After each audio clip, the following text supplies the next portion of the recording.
तो दोस्तों आज मैं एक ऐसी मूवी को एक्सप्लेन करने वाला हूँ जिसमें एक चोर 59 बैंकों को कैसे लूटता है। प्लीज़ वीडियो को एंड तक ज़रूर देखना हो, चैनल बना हो तो सब्सक्राइब कर लेना और वीडियो को लाइक करना मत भूलना। Thank you.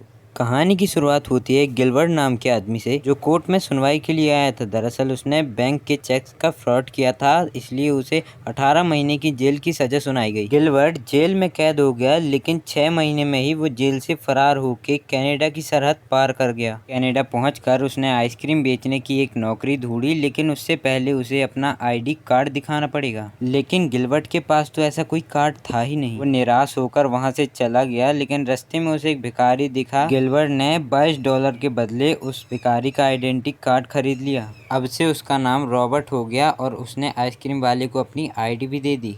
फिर शाम को वो एक धर्मशाला में पहुंचा जहां दूर दराज से आए लोगों को रहने के लिए जगह दी जाती थी। काफी बार दरवाजा खटखटाने के बाद वहां से एंड्रिया नाम की एक लड़की बाहर आती है और उस रात गिलबर्ट वहीं ठहर गया। अगली सुबह से वो आइसक्रीम बेचने का काम शुरू कर दिया और पैसे भी कमाने लगा। लेकिन शायद गिलबर्ट की किस्मत ही खराब थी, क्योंकि आइसक्रीम वाली कंपनी जल्दी कंगाल हो गई। आखिरकार वो अपना गम भुलाने के लिए एक बार में गया। उस बार का मालिक टॉमी नाम का एक गैंगस्टर था जिसकी तलाश पुलिस भी कर रही थी, लेकिन उसके खिलाफ कोई पुख्ता सबूत नहीं थे, इसीलिए पुलिस उसे गिरफ्तार नहीं कर पा रही थी। बार से निकलते ही गिलबर्ट सैंडिस नाम के एक पुलिस ऑफिसर से टकराता है। दरअसल सैंडिस यहाँ टॉमी की जासूसी करने आया था। वहाँ गिलबर्ट घर पहुंचकर एंड्रिया को डेट के लिए पूछा। जल्द ही उनके बीच में प्यार पनपने लगा और वो साथ ही रहने लगे। एक दिन जब वो घर लौटा तो उसने अखबार में देखा कि अमेरिकन पुलिस उसे पकड़ने के लिए जोरों शोरों से लगी हुई है। गिलबर्ट थोड़ा घबरा गया और उसने एंड्रिया को सब कुछ सच सच बताने का सोचा।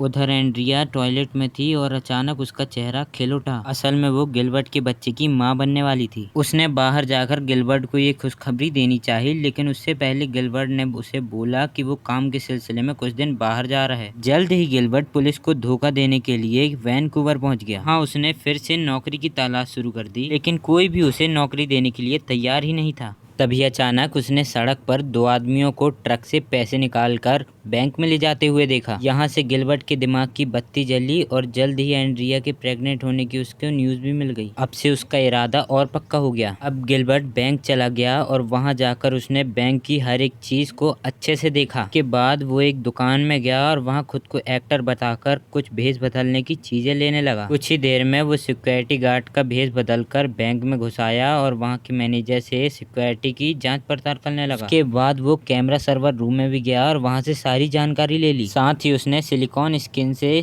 चेहरा बदलने की भी ट्रिक सीखी और वहां से एक सिलिकॉन की नाक भी चुरा ली। आखिरकार वो भेष बदलकर अपनी पहली चोरी करने बैंक पहुंचा। उसने जेसिका की टेबल पर जाकर एक पर्चा रखा जिसमें लिखा था चिल्लाना मत। फिर उसने जेब में रखी हुई बंदूक दिखाकर जेसिका को सारे पैसे निकालने का हुक्म दिया। जेसिका ने डरते हुए सारे पैसे उसे दे दिए, लेकिन गिलबर्ट के पास ये सारे पैसे रखने के लिए जगह ही नहीं थी। जेसिका ने अपनी पर्स में सारे पैसे डालकर उसे दे दिए। तभी गिलबर्ट की सिलिकॉन की नाक भी निकलने लगी। बस उसका भांडा फूटते फूटते रह गया, लेकिन मौका मिलती उसने अपनी नाक को चिपका लिया और उसने अपनी पहली चोरी को कामयाबी की ओर ले गया। तभी वो सारे पैसे लेकर एयरपोर्ट पहुंचा और वहां उसके पास एक नई मुसीबत आ गई। उसने देखा कि उसके सूट की एक्सरे जांच होगी तो कहीं उसके पैसे पकड़े न जाएं। उसने जैसे तैसे अपने कुछ पैसों को अपनी अंडरवेयर में छिपा लिया और फिर से चेकिंग के लिए पहुंचा। फिर वहां जाकर उसे पता चला कि डोमेस्टिक फ्लाइट में तो एक्सरे चेकिंग होती ही नहीं है। फिर जब वो घर पहुंचा तब उसने देखा कि एंड्रिया आंखें बिछाए उसका ही इंतजार कर रही थी। फिर वो एक घर में पहुंचे जिसे गिलबर्ट ने कुछ समय पहले ही खरीदा था, लेकिन इसके बाद भी उसने एंड्रिया को अपनी सच्चाई के बारे में नहीं बताया। उसने बताया कि वो अपना खानदानी बिजनेस चला रहा है और वहाँ पुलिस उस चोरी की जांच पड़ताल में लग गई थी। वहाँ के हॉफमैन को लग रहा था कि इस चोरी के पीछे टॉमी का हाथ है।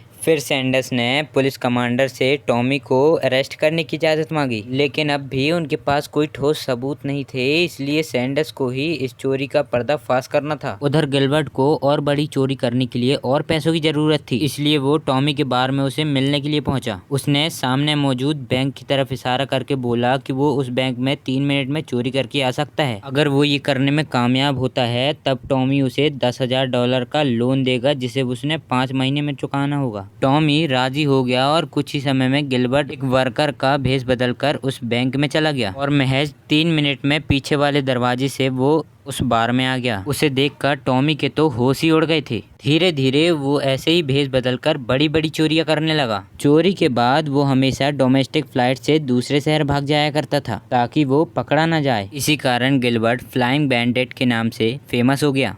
अब तक वो लगभग 36 बैंक लूट चुका था और वो इतना अमीर हो गया था कि उसने लग्जरी गाड़ियां और घड़ियां खरीद ली थी। इसके अलावा वो अपने पैसे तिजोरी में संभाल कर रखा करता था। जल्द ही वो अमीरों के साथ उठने बैठने लगा और जल्द ही उसने टॉमी का कर्ज भी चुका दिया। फिर टॉमी ने उसे एक ज्वेलरी शॉप को लूटने के लिए कहा, लेकिन दूसरी ओर सैंडर्स अभी टॉमी को पकड़ने के लिए सबूत इकट्ठा कर रहा था। उसने इस मिशन का नाम प्रोजेक्ट कैफे रखा। अब उसकी टीम टॉमी की हर हरकतों पर नजर रखने लगी कि वो कब किससे मिलता है। तब सैंडर्स ने उसके खास गुंडों बिशप और डेव को पकड़ने के लिए कहा। साथ ही उनके पास गिलबर्ट की भी तस्वीर थी, पर वो ये नहीं जानते थे कि वो कौन है।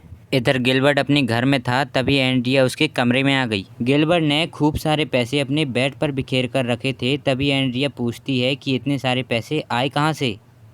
तभी गिलबर्ट ने उसे सब कुछ सच सच बता दिया कि उसने बैंक लूटे हैं, लेकिन एंड्रिया ने उसे साबित करने को कहा कि वो किसी को नुकसान नहीं पहुंचाता। अगली सुबह गिलबर्ट अपने साथ एंड्रिया को भी लाता है और उसके सामने बैंक को लूटता है, लेकिन उसके हुनर को देखकर तो एंड्रिया भी दंग रह गई। कुछ ही पल में गिलबर्ट ने लूट के पैसे एंड्रिया के हाथों में सौंप दिए। आखिरकार वो घर लौटकर एंड्रिया ने उससे वादा करने को कहा कि वो पकड़ा नहीं जाएगा और कुछ समय के बाद ये काम छोड़ देगा। टॉमी की बार के बाहर हम सैंडर्स को नजर रखे हुए देखते हैं। गिलबर्ट वहां टॉमी से मिलने आया और वो ज्वेलरी शॉप को लूटने के लिए प्लान बना रहे थे। तभी टॉमी ने बिशप को लूट के दौरान गिलबर्ट के साथ रहने को कहा। कुछ समय बाद जब गिलबर्ट टॉयलेट गया तब सैंडर्स उसके पीछे आ गया। उसने टॉमी को भी चेतावनी दे दी कि जल्द ही उसके खिलाफ अरेस्ट वारंट निकल जाएगा। उधर सैंडर्स ने गिलबर्ट को देखा और उसे शक हो गया क्योंकि उसकी नाक पर अभी भी सिलिकॉन लगा हुआ था। उधर सैंडर्स ने सभी कॉस्ट्यूम स्टोर पर जांच पड़ताल करना शुरू कर दिया। फिर सैंडर्स को पुलिस स्टेशन से इमरजेंसी कॉल आई। पुलिस ने एक आदमी को शराब पीकर गाड़ी चलाते हुए पकड़ा। वो आदमी कोई और नहीं, टॉमी का खास गुंडा डेव था।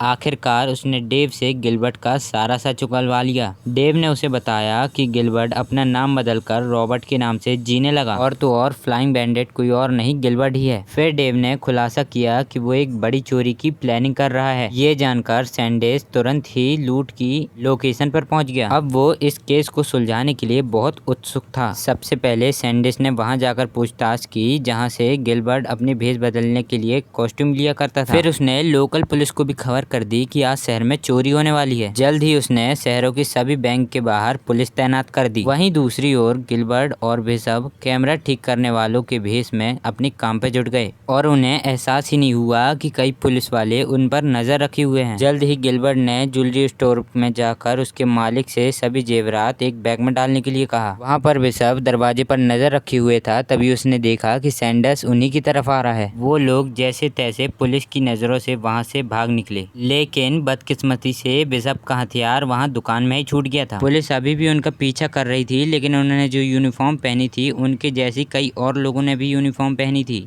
इसलिए पुलिस असली चोरों को पहचान नहीं पा रही थी। लेकिन सैंडर्स कम चालाक नहीं था। उसने फायर अलार्म बजा दिया और वहां के सभी लोग डर के वहां से भाग गए और फिर उसने गिलबर्ट और बिशप को पहचान लिया, लेकिन फिर भी गिलबर्ट और बिशप उनके हाथों से बचकर वहां से निकलकर भाग गए। वहां गिलबर्ट एंड्रिया को फोन करके बोलता है कि वो सारा सामान बांध ले, वो आज ही यहाँ से निकल जाएंगे। वहाँ वे सब वापस टॉमी के बार में आ गया। घर पहुंचकर गिलबर्ट ने देखा कि एंड्रिया के पेट में दर्द शुरू होने लगा है और अब किसी भी समय उनका बच्चा पैदा हो सकता है। उसने समय न गवाते हुए तुरंत उसे हॉस्पिटल ले गया और वहाँ उसने एक लड़की को जन्म दिया। उसके बाद पुलिस ने गिलबर्ट के घर पर छापा मारा, लेकिन वहाँ कोई रहता ही नहीं था क्योंकि गिलबर्ट ने टॉमी की मदद से दूसरे घर में रहने का बंदोबस्त कर लिया था। फिर पुलिस उस दुकान पर मिले हथियार की जांच पड़ताल पर जुट गई। वहीं गिलबर्ट अपने बच्चों का पालन पोषण कर रहा था। गिलबर्ट कुछ ज्यादा ही फ्री था, इसलिए एंड्रिया फिर से प्रेग्नेंट हो गई। इसके बाद अचानक टॉमी गिलबर्ट से मिलने आया।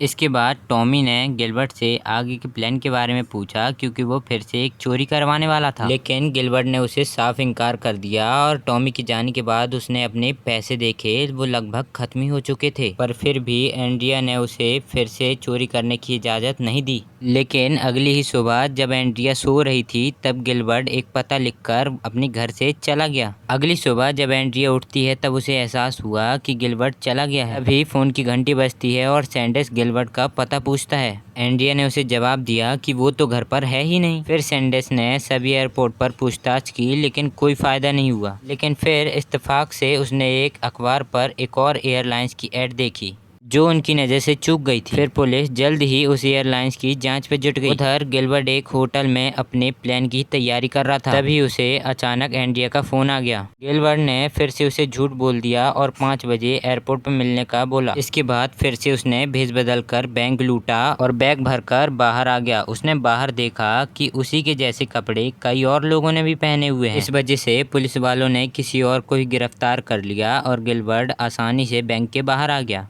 उसने टैक्सी को आवाज़ दी लेकिन वहाँ पर कोई टैक्सी नहीं थी। असल में वहाँ की सारी टैक्सीज पुलिस ने दूसरे एरिया पे भेज दी थी। लेकिन फिर गिलबर्ट ने एक ऑन सेल कार खरीदी और वहाँ से निकल गया। तभी सैंडर्स ने बैंक पहुंचकर सभी को गिलबर्ट की तस्वीर दिखाई। तभी एक पुलिस वाले ने बोला कि उसने गिलबर्ट को एक कार में भागते हुए देखा है। उधर गिलबर्ट ने एयरपोर्ट पर चेकिंग करवा के आगे बढ़ गया। तब तक एयरपोर्ट में गिलबर्ट के फरार होने की खबर आ चुकी थी। सैंडर्स ने एयरपोर्ट वालों को खबर कर दी और उसकी फ्लाइट रुकवाने को बोला। हॉफमैन ने बोला कि इससे अच्छा उसकी फ्लाइट लैंड होते ही उसे पकड़ लें। इसके बाद वो लोग हेलीकॉप्टर से गिलबर्ट का पीछा करने लगे। जब गिलबर्ट फ्लाइट से बाहर आया तो एंड्रिया उसे लेने आई। तभी पुलिस की गाड़ियों ने उसे चारों तरफ से घेर लिया। तभी गिलबर्ट को गिरफ्तार कर लिया गया और सैंडर्स ने उससे पूछताछ की। एंड्रिया को गिलबर्ट के ऊपर बहुत गुस्सा आ रहा था क्योंकि उसके मना करने के बावजूद भी उसने चोरी की। फिर जब एंड्रिया को पता चला कि वो गिलबर्ट का असली नाम ही नहीं जानती थी तो उसने उससे तलाक ले लिया।